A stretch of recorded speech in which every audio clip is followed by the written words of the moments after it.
आपके सामने आता है। जिस तरीके से 2 करोड़ रोजगार था, उसी तरीके से 2 लाख रुपए का जो है झांसा दिया गया। तीसरी चीज़ ये है कि सिर्फ 81 लाख ऐसे परिवार हैं जिनकी जो आय है वो 10,000 रुपये प्रतिमाह के हिसाब से। आप समझिए कि 10,000 रुपये में कैसे घर चलते होंगे, हम और आप बेहतर तरीके से समझ सकते हैं जो मिडिल क्लास होंगे। फिर मैं आती हूँ कि महिलाओं की जो स्थिति है, एनीमी जो महिलाएं हैं वो सबसे ज़्यादा है। आप समझिए कि 65% 60 के एबव है जो यहाँ की बच्चियाँ हैं, जो यहाँ की महिलाएं हैं, जो गर्भवती महिलाएं हैं, उनमें एनीमिया की सबसे ज़्यादा प्रॉब्लम। पर सरकार उस पर क्या ठोस उपाय कर रही है ये आज तक नहीं पता चला। 20 साल की सरकार है पर उस पर कोई उपाय नहीं हुआ। महिलाओं की स्थिति पूरी तरीके से दयनीय है। कुपोषण का भी वही हाल है। आप देखिए लगातार कुपोषण की जो पैरामीटर्स हैं वो बढ़ते ही चले गए। तीसरी चीज़ अपराध। आप बताइए कि 2005 में जो अपराध का आंकड़ा था वो था सिर्फ 1,07,000 रुपये आसपास। अभी अपराध का क्या आंकड़ा है? अभी है अपराध का आंकड़ा 3,47,000 के आसपास। 300% अपराध बढ़ा है बिहार का। और बिहार के अपराध की क्या बात करूँ, मैं तो मुजफ्फरपुर की बात करूँगी। एक बच्ची का बलात्कार हुआ, ये कहीं जो पुणे की बच्ची थी उसका अब बलात्कार हुआ। बलात्कार तो आप रोक नहीं पाए, पर उसको आप इलाज नहीं दे पाए। आप इलाज इसलिए नहीं दे पाए क्योंकि आपके पास वहाँ पर डॉक्टर नहीं थे, व्यवस्थाएं नहीं थी, प्रधानमंत्री जी की मीटिंग थी, इस वजह से आप उसको इलाज नहीं दे पाए। पर उस बच्ची का क्या कसूर था जिसने बिहार के जो है मुजफ्फरपुर में जन्म लिया? मैं समझती हूँ कि उससे ज़्यादा मतलब शर्मनाक किस्सा हो नहीं सकता बिहार में, जहाँ बिहार में बलात्कार का दुक्का कभी सुनने में आया करता था जब हमारी सरकार हुआ। पर आज बलात्कार के केसेस सिर्फ 2023 में 1818 हो चुके हैं। और आप मान के चलिए जो हत्याएं हो रही है, एक महीने में 30-30 हत्याएं बिहार में हो जाती हैं। आप कहीं दूर मत जाइए, मैं मुजफ्फरपुर की अगर बात करूँगी तो मुजफ्फरपुर में मई के महीने में 4 हत्याएं हुई और लगातार मई के महीने से सितंबर तक 10 हत्याएं हो चुकी हैं। आप समझ सकते हैं कि हत्या लॉ एंड ऑर्डर का एक बहुत बड़ा जो है जिम्मेदारी होती है सरकार की कि लोगों को सुरक्षा प्रदान करे। आप बताइए इंडस्ट्रियल एरिया है, यहाँ पर अगर व्यापारी को सुरक्षा नहीं मिलेगी, वर्कर को सुरक्षा नहीं मिलेगी तो किसको सुरक्षा देंगे? अगर आप सुरक्षा भी नहीं दे पा रहे हैं, अगर आप पलायन भी नहीं रोक पा रहे हैं, तो फिर आप कर क्या पा रहे हैं? 20 साल से सिर्फ वादे कर पा रहे हैं, वो भी झूठे जुमले कि हम ये करेंगे वो करेंगे। आप बताइए 1.25 लाख करोड़ का पैकेज देके गए थे मोदी जी, कहाँ है वो 1.25 लाख करोड़ का पैकेज? आपका बजट जो आता है उस बजट को भी आप खर्च नहीं कर पाते।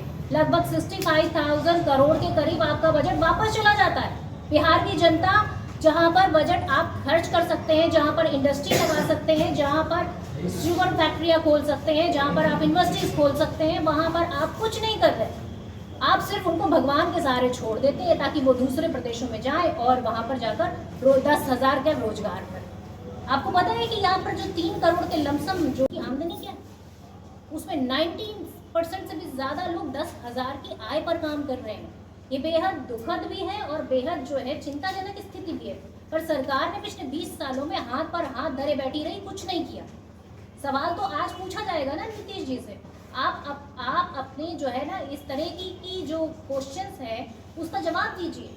पर आप जिस जंगल राज की बात करते हैं, जिस भ्रष्टाचार की बात करके आए, आज भ्रष्टाचार पर बोलते क्यों नहीं नीतीश जी? सम्राट चौधरी जी, अशोक चौधरी जी, जीवेश मिश्रा जी, किसके नाम की नाम, ये सब भ्रष्टाचार से पूरी तरीके से ग्रसित हैं। पर न खाऊंगा न खाने दूंगा प्रधानमंत्री जी के मुंह से भी आवाज नहीं निकलती। नीतीश जी जो कह रहे थे सुशासन की बातें करते थे, आज उस पर भी नहीं बोल पाते। तो सवाल ये है कि आज भ्रष्टाचार पर चुप्पी है, क्योंकि भ्रष्टाचार को पूरी तरीके से लीगलाइज कर दिया जाए। आज पूछा जा रहा है कि आप इतना रोजगार कहाँ से लाएंगे? अरे भाई आप ये बताइए कि आप जो है अपने दामादों के लिए दामाद आयोग बना लेते हैं, उनको तो आप सब कुछ दे देंगे, पर बिहार की जनता के लिए आपके पास रोजगार के लिए बजट नहीं है। कितना शर्मनाक है ये।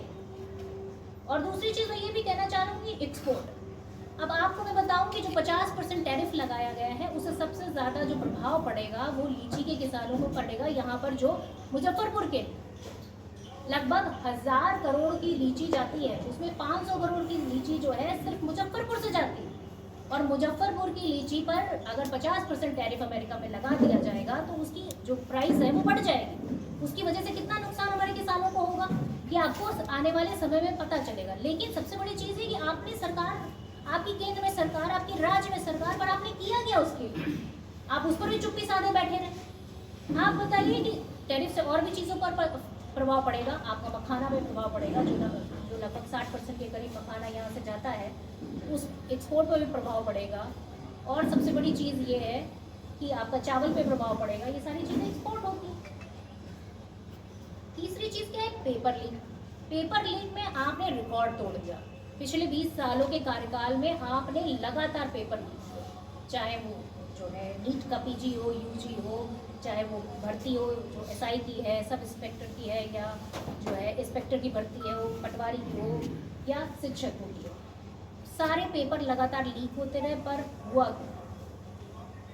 आज भी पेपर लीक हो रहे हैं। जब बच्चे सड़कों पर आते हैं तो उन्हें लाठी मार के लहू लुहान कर दिया जाता है।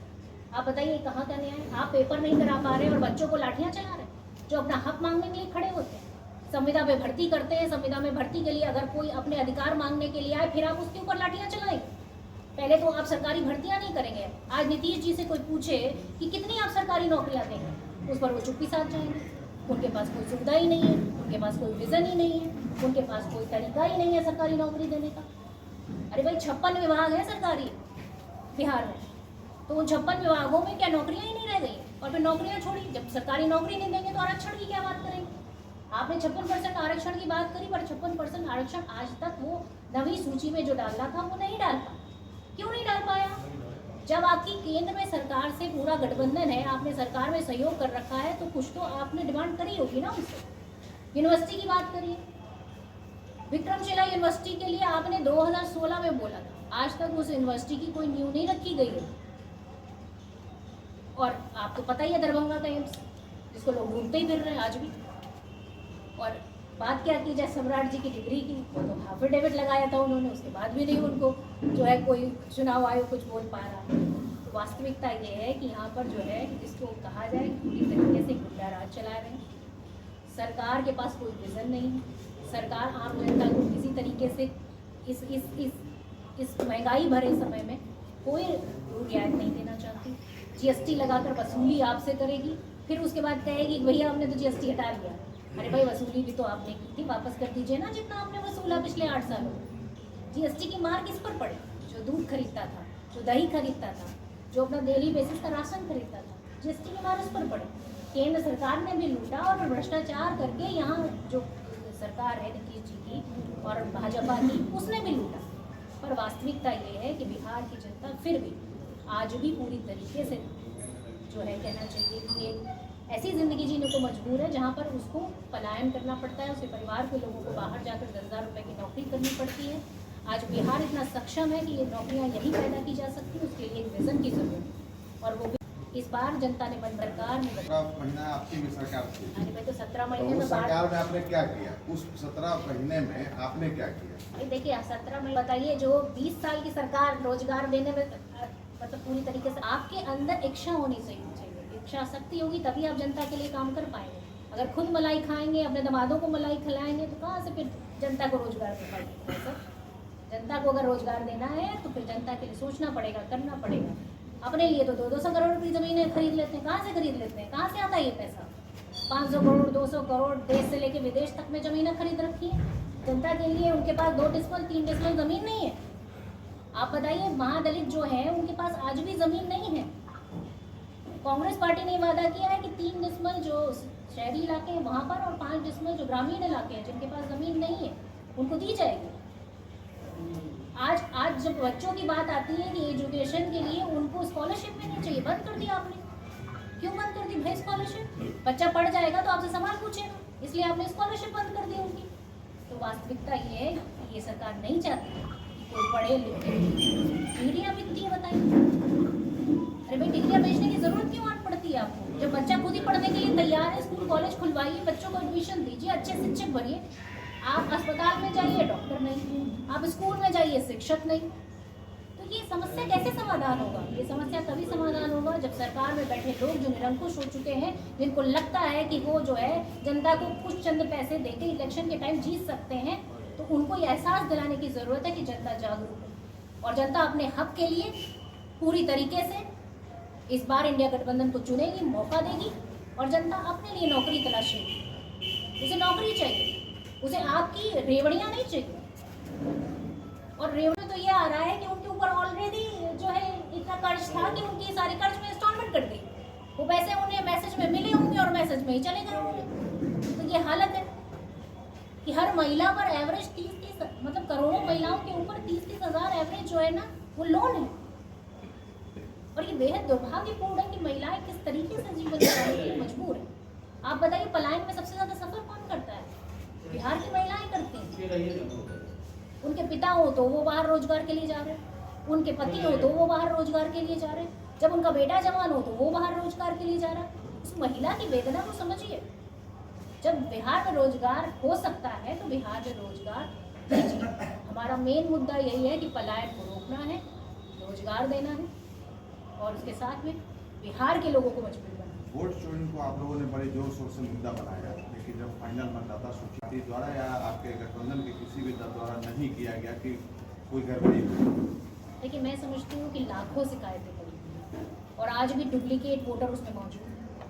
आज भी उसमें एक पते पे 10 से ज़्यादा लोग मौजूद हैं और वो भी कितने लाखों की संख्या में मौजूद है। कुछ घर ऐसे हैं, लगभग हज़ारों घर ऐसे हैं जिसमें 100 से ज़्यादा लोग हैं। तो ये फ्रॉड नहीं तो क्या है? SIR की आपने SIR की, यह आरोप आप लोगों ने लगाया, बड़े बिल्कुल जोर शोर से लगाया है। लगाया। अरे भाई, लेकिन जब ये सूची प्रकाशित हो गई फाइनल सूची तो एक प्रकाशित भी तो आप हुई, प्रमाण नहीं दे पाए ना। भाई हमने प्रमाण नहीं दिए तो बताइए कि 97 लाख कंप्लेन हमने लिखित दर्ज कराई, उसका क्या जवाब मिला? चुनाव आयोग ने भी तो मांगा था चुनाव आयोग ने तो आपसे चुनाव आयोग को ही तो दिया था 97 लाख कंप्लेन रिटर्न दी गई हैं और उनका जवाब हमें आज तक नहीं मिला है। क्यों नहीं जवाब दिया हमें? बिल्कुल जवाब नहीं दिया। चुनाव आयोग क्यों जवाब देगा? चुनाव आयोग तो मनमानी कर रहा है, भारतीय जनता पार्टी की बी टीम की तरह काम कर रहा है। पूरा जिताने का दारोमदार उसने अपने सर पर ले रखा है। लेकिन जनता के तरफ से तो कोई शिकायत आ नहीं रहा है। जनता ऐसा कुछ नहीं कर रहा है कि भाई देखिए, हमारा नाम आप कट जब- गया या कट गया। मैं तो आपसे कहूँगा फिर तक रुक जाइए, क्योंकि जब पत्रकार निकले थे सबने अपनी अपनी बात कही। जनता के बीच में हम कितने जाते लोग तो हैं, कह रहे थे कि लेकिन BLO हम लोग आए को- ही नहीं उनके घर। हम लोगों ने अपना नंबर प्रकाशित किया कि अगर किसी को कोई शिकायत हो तो वो भेजे, लेकिन कोई नहीं आया, कोई नहीं आया। आप बताइए बिहार में कितने % लोग अवेयर होंगे? जो लोग अवेयर नहीं है उनका क्या है? जो लोग बाढ़ पीड़ित बाढ़ ग्रसित इलाकों में रह रहे हैं उनका क्या? तो बेचारे की बात भी नहीं कह पाए। आप मोबाइल में डाउनलोड कर लीजिए, आप मोबाइल में उसको चेक कर लीजिए, आप मोबाइल से सब कुछ अपडेट कर दीजिए। संभव है क्या? तो समस्या ऐसे नहीं सॉल्व की जाती है। अगर आपको बताना है कि आपने कहा कि घुसपैठी है, कहाँ है घुसपैठी? एक घुसपैठी का नाम नहीं आया आपकी जो SIR की रिपोर्ट आ गई उसके बाद। तो इसका मतलब तो आप झूठ बोल रहे थे ना कि अगर घुसपैठी नहीं आए तो फिर कहाँ है? क्या मकसद था आपका? और आप 2024 का चुनाव कराते हैं, उसी वोटर लिस्ट पे कराते हैं, उसके बाद कह देते हैं कि नहीं ये वोटर लिस्ट गलत है। तो मतलब आपका 24 का चुनाव ही गलत है पूरा। आपने तो अपने ऊपर उंगली उठा ली।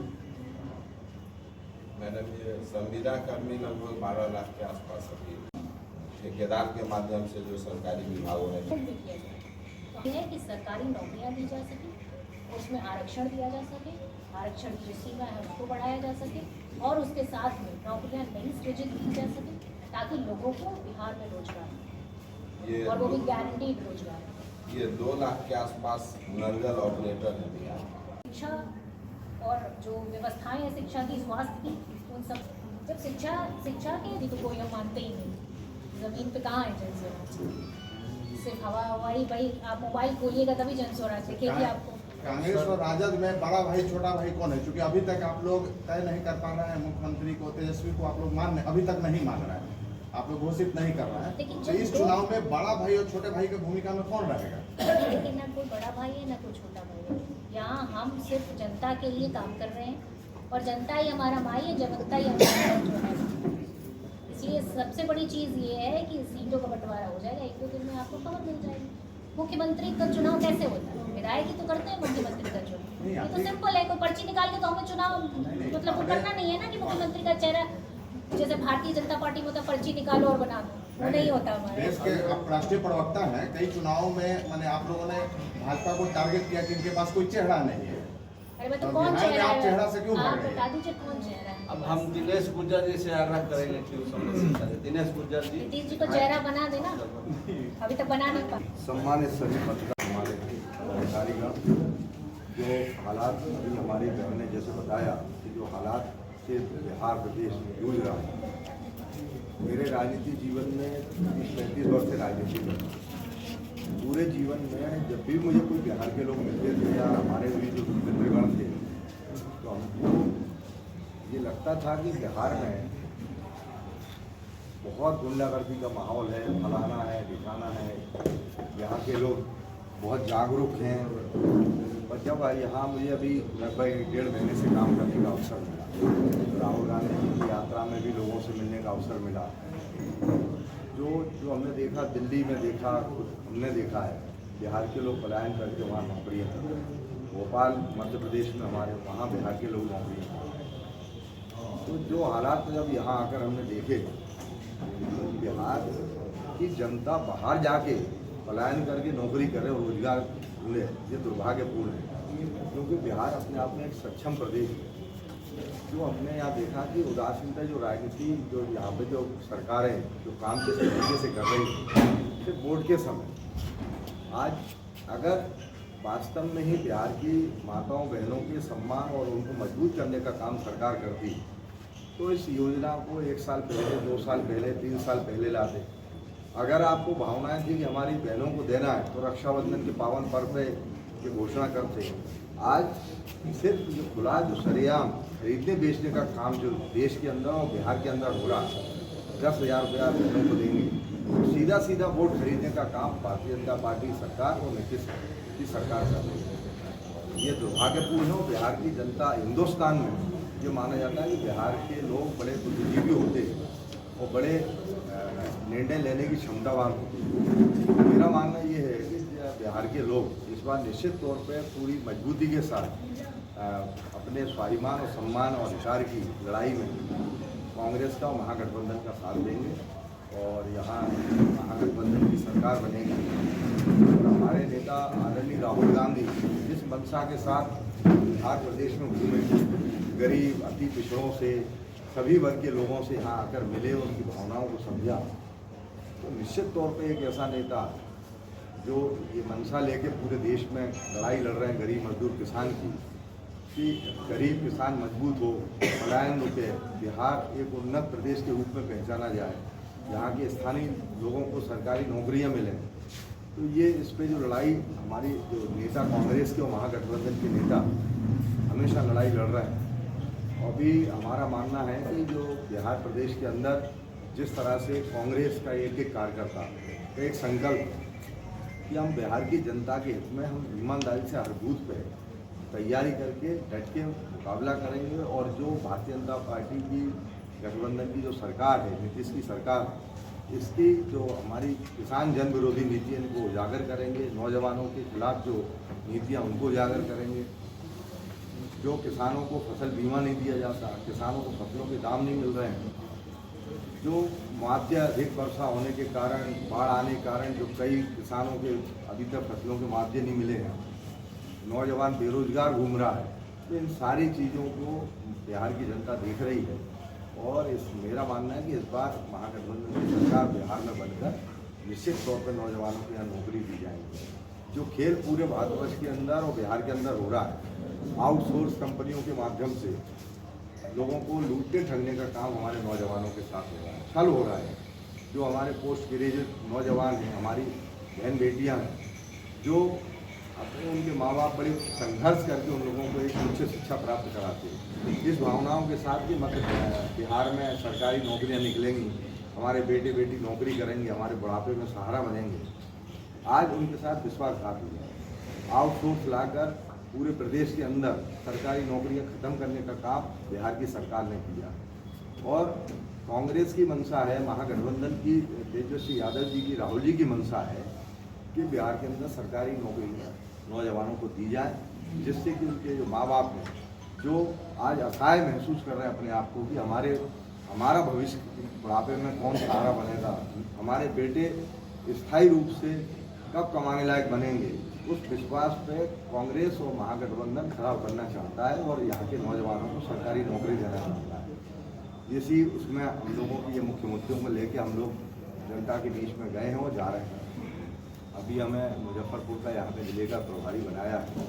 हम लोग कल से प्रखंड स्तर पर मीटिंग करेंगे, अपने कांग्रेस के परिवार के साथियों से मिलेंगे, मिलकर उनसे बात कर हम बूथ पर कैसे अपने कांग्रेस के कार्यकर्ताओं को, महागठबंधन के कार्यकर्ताओं को मिलाकर आपस में और ये बेईमान भ्रष्ट सरकार के खिलाफ लड़ने का काम करेंगे और बिहार में सरकार बनाने का काम करेंगे। इसी उम्मीद और विश्वास के साथ हम सब मिलकर लड़ाई लड़ेंगे और हम आपसे भी अपेक्षा करते हैं कि अभी चुनाव में के दौरान कई ऐसी चीज़ें आएंगी भारतीय जनता पार्टी के द्वारा और इनके जो नीतीश जी के द्वारा कि जनता को भ्रमित करने का काम होगा, भ्रष्टाचारी की जाएगी, वोटों खरीदने का काम होगा, झूठे केस लगाए जाएंगे, प्रलोभन दिए जाएंगे।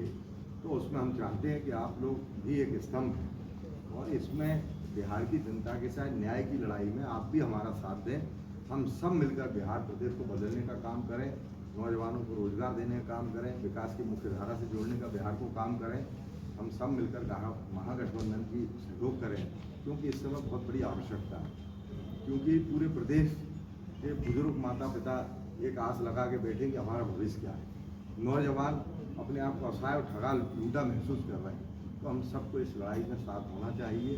मैं अपने कांग्रेस के कार्यकर्ता साथियों से भी, पदाधिकारियों से भी आग्रह करता हूँ कि ये लड़ाई जिस तरह से भारत की आज़ादी की लड़ाई कांग्रेस के कार्यकर्ताओं नेताओं ने लड़ी थी, इस तरह से बिहार की जनता और कांग्रेस के कार्यकर्ताओं को महागठबंधन के लोगों को मिलकर लड़ना पड़ेगी। और आप सब यहाँ पधारे, इसके लिए हृदय गहराइयों से पुनः आपको धन्यवाद देता हूँ।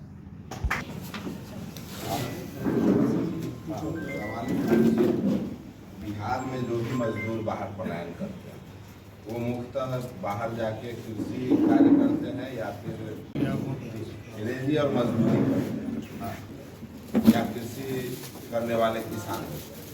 तो अभी तक जो भी योजनाएं लागू हो रही हैं या जिस पर बात की जा रही है, नौकरी देने की बात की, तो कृषि पर कुछ concept clear, land plot area है और यहाँ साग सब्जी की खेती होती है, इससे कुछ जुड़ा हुआ योजना कुछ है क्या कंसेप्ट में आप? देखिए, पहली बात तो ये है कि बिहार प्रदेश का दुर्भाग्य है कि यहाँ के लोग बयान करते हैं और क्योंकि हम लोगों ने आंखों से देखा है, उसको घृणा की निगाह से देखा है, उसका अपमान किया जाता है। विकास सहकर अपने माँ बाप के पालन पोषण के लिए, अपने परिवार के पालन पोषण के लिए अपना अपमान सहता है और मुद्दा किया बिहार प्रदेश में यहाँ के लोगों को वहाँ मजदूरियाँ करना पड़ती हैं, चाहे वो भवन निर्माण